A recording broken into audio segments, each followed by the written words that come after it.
Hello everyone, how are you today? I hope you're well. Welcome back to Learn English with British Harry. I am Harry. Hi there. I hope you're well. So I am a British English teacher and a native English speaker. I have taught thousands of students from all around the world. Now that you are watching these videos, you can also improve your English and take it to the next level. So to start sounding more English, it's nice to know these words and phrases that you are going to learn in today's lesson. So as we are all human and not AI, we are not happy all of the time. Sometimes we do get annoyed. And it's nice to know some British English words and phrases that you can use to describe this feeling. When I go through the words and the phrases, you will see the different levels and try to watch until the end so you can see the difference between the beginner level and the advanced level. So at the beginner level, another way to say annoyed is cross. So this is an adjective, cross, and this means slightly angry or annoyed. You could say, Mum was cross because I left my shoes in the living room again. Mum was cross because I left my shoes in the living room again. So his mum was annoyed. She wasn't happy. He got a bit cross when I interrupted him. He got a bit cross when I interrupted him. So when you interrupt someone, they may get annoyed, they will get a bit upset. So you can say cross. At the lower intermediate level, you can say irritated, irritated. So this means slightly angry or bothered. And a lot of these words have very similar meanings, and it all depends on the context of the situation, if it's a formal or informal situation. So these example sentences will help you to choose when to use these words. I was irritated by the loud music coming from next door. I was irritated by the loud music coming from next door. And I think a lot of people have been there when you're trying to relax in your flat or your home and your neighbor is playing very loud music. It can be very irritating, very annoying, and you can't relax. She sounded irritated when I asked her to repeat herself. She sounded irritated when I asked her to repeat herself. So this person doesn't like to repeat themselves, and when she asked, can you say this again? The other person became very irritated that she had to repeat what she already said. Fed up, fed up. So this means bored or annoyed after a long time. I'm fed up with waiting for the bus every day. I am fed up with waiting for the bus every day. So maybe your car broke down. Now you have to take the bus. And when you take the bus, you have to wait for the bus. You cannot just jump into your car and go where you want to go. He was fed up with all the pointless meetings. He was fed up with all the pointless meetings. So here you can see when I said the word pointless, if I said it slowly, it would be pointless. But in fast speech, you take out the T and it becomes pointless.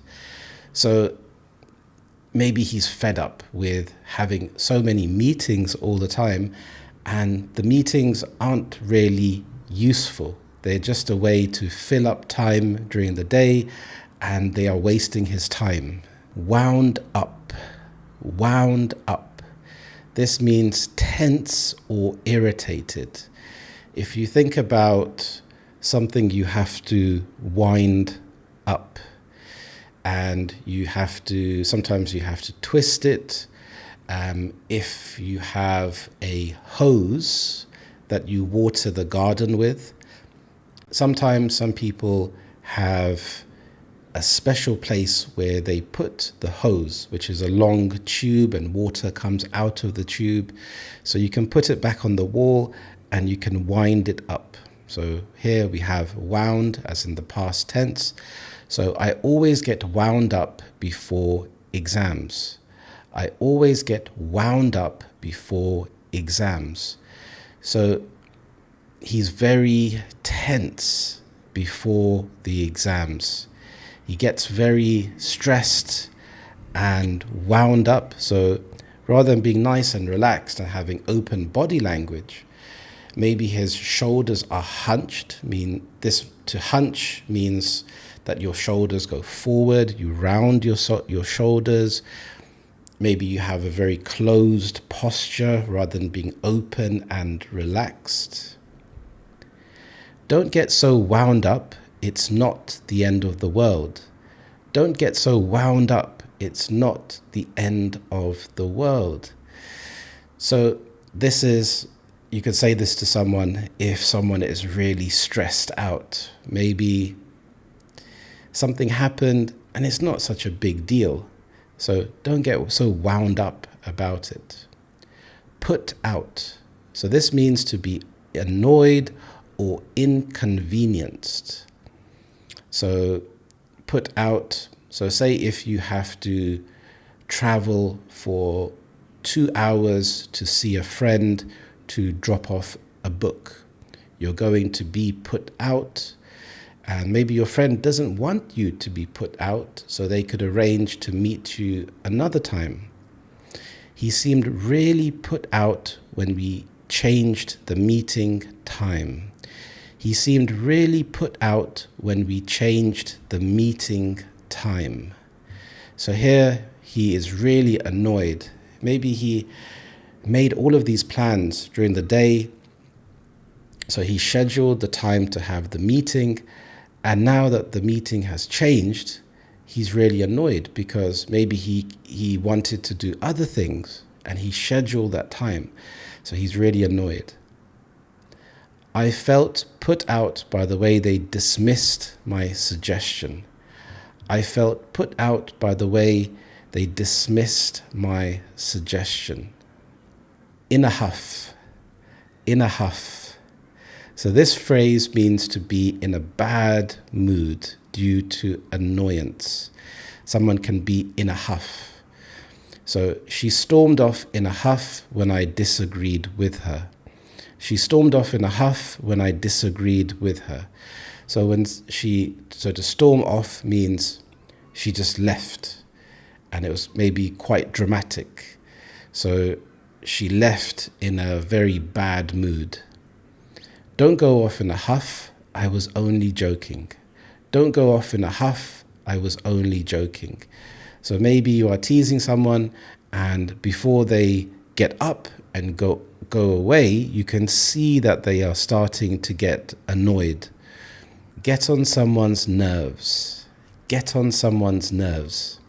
This means to repeatedly irritate someone. So it could be something or someone getting on your nerves. His humming really gets on my nerves. His humming really gets on my nerves. So humming is when you go, I can't really hum very well, but so that is humming.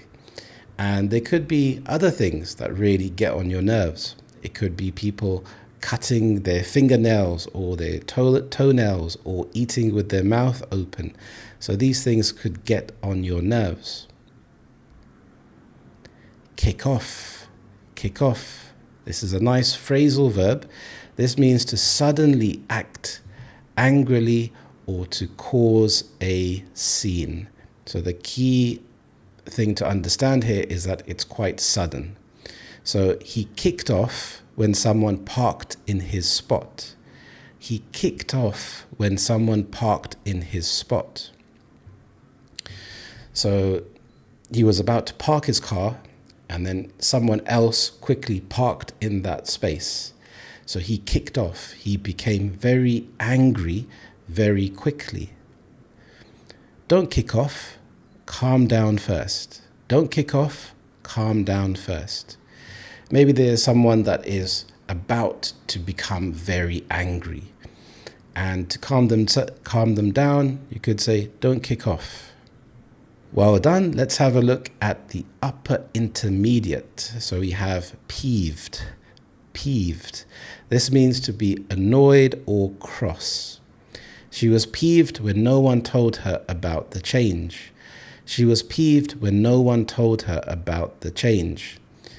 Maybe a meeting has changed and she had to travel for an hour to get to the meeting, but now all of a sudden it's been changed. So she's very annoyed. So she's peeved. I get really peeved when people don't say thank you. I get really peeved when people don't say thank you. So peeved here, it's a very informal word to use, but it's nice to know that this word exists. Peeved. We have cheesed off. Cheesed off. This means to be very annoyed or fed up.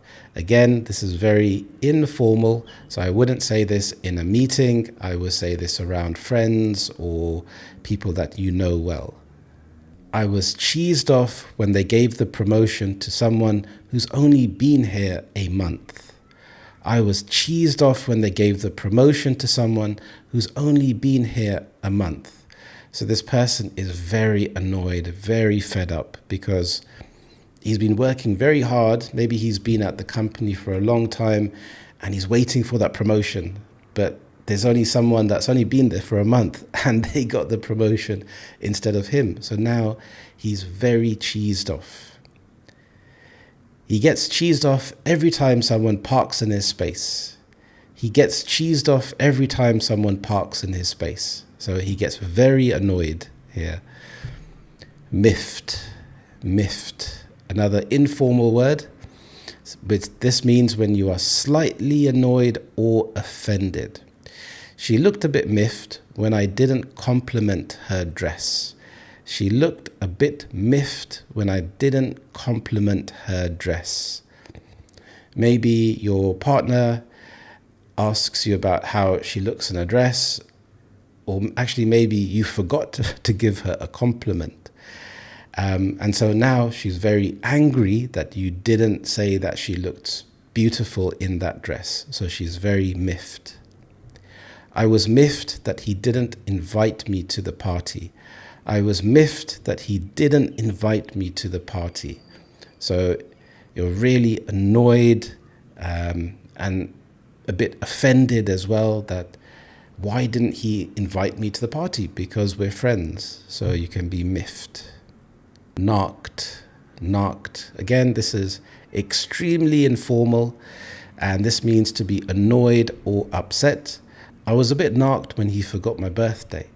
I was a bit knocked when he forgot my birthday. So here you are very annoyed, very upset because your friend forgot about your birthday. Maybe you sent him a present, but he completely forgot about your birthday. So again, this word is extremely informal.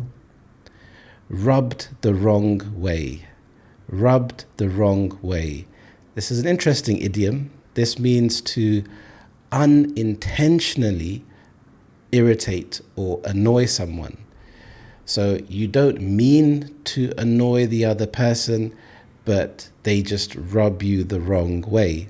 So his arrogant tone really rubbed me the wrong way. His arrogant tone really rubbed me the wrong way. So here, maybe he's not really sure about coming across as being arrogant. Maybe he's not self-aware enough, but that doesn't matter because it still annoys you. Lose your rag. This idiom means to become very angry suddenly. So you suddenly become very angry. He lost his rag when the referee gave the penalty. He lost his rag when the referee gave the penalty. So here he became very angry very quickly. He may have been very calm, but then as soon as the referee gave the penalty, he just became very angry very quickly, because this would mean there's a high chance his team may lose. Blow your top. Blow your top. This idiom means to become extremely angry. So if you think about a building and there's an explosion that goes through the top. If you think about a traditional house, it has a fireplace and it leads to a chimney. And I just imagine like an explosion coming out from the chimney on top of the house. So for example, Dad blew his top when he saw the broken window. Dad blew his top when he saw the broken window. So I just imagine like explosions coming from his head because his top just exploded. Ticked off. Ticked off. This means mildly angry or annoyed. So you're not extremely annoyed. You haven't blown your top. You're just ticked off, but you still are annoyed.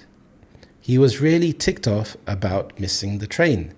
He was really ticked off about missing the train. So maybe, yes, he was annoyed because he missed the train, but he didn't have an important meeting. So he was annoyed, but not extremely annoyed. I got ticked off when she ignored my message. I got ticked off when she ignored my message.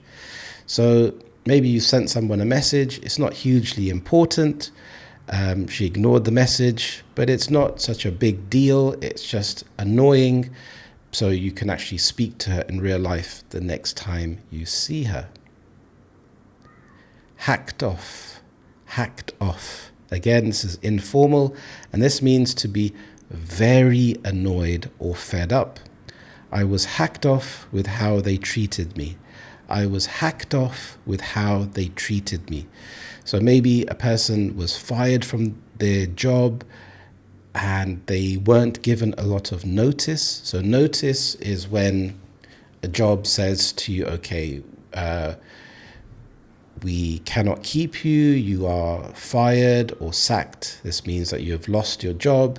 And normally they have like a notice period where they say, okay, it's 1 or 3 months.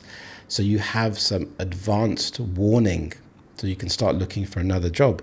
But maybe they fired this person without any warning.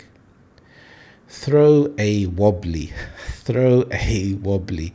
I really like this idiom. So this means to become very angry or upset.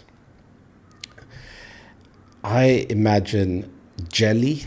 So jelly wobbles. If you touch the jelly, it starts to jiggle and starts to wobble. So by saying don't throw a wobbly, this means to stay stable, don't wobble. So she threw a wobbly when she couldn't find her bag. She threw a wobbly when she couldn't find her bag. So she became suddenly very angry, very upset, maybe emotional about the fact she couldn't find her bag. Children often throw wobblies all the time and throw tantrums. If you go to a supermarket or a toy or a shop and they see some toys that they want and you say no, they may scream and shout and throw a wobbly. So it's not a very nice situation.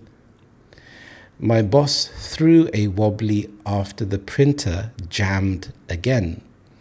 My boss threw a wobbly after the printer jammed again. So jammed, this is where the paper got stuck in the printer. Maybe this has happened a lot and the boss is under pressure to meet deadlines and he's just really fed up. So he just gets really angry that the paper keeps getting stuck in the printer. Now let's go on to some advanced words and phrases. We have to have a face like thunder. This idiom means to look extremely angry, and it's quite a nice idiom to add to your vocabulary. So, to have a face like thunder. He came into the room with a face like thunder. He came into the room with a face like thunder. So this is when you can see someone and they are very angry. If you think about thunder, so thunder is the sound that you would hear in a storm. So you would see the lightning and you would hear the thunder, and it's very loud. So if someone has a face like thunder, you can see the anger on their face.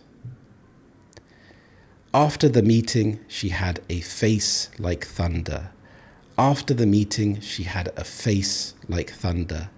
Maybe she was very angry about the meeting, and you could visibly see on her face that she was angry. Get up someone's nose. Get up someone's nose. This idiom means to seriously irritate someone. There could be someone or something that gets up your nose. If someone drums on the table, so to drum means to tap your fingers on the table, or to do something which is very annoying. That guy at work really gets up my nose. That guy at work really gets up my nose. So maybe this person irritates you by how they act at work. Maybe he is stealing the milk from the communal fridge. Her constant whining gets up my nose. Her constant whining gets up my nose. So whining is when you are complaining about something. So this would start to annoy you. Remember that I have created a fantastic ebook for you. It contains 200 everyday phrasal verbs. It contains lots of pictures, examples, sentences, conversations, and a bonus 1-hour video where I go through the book with you.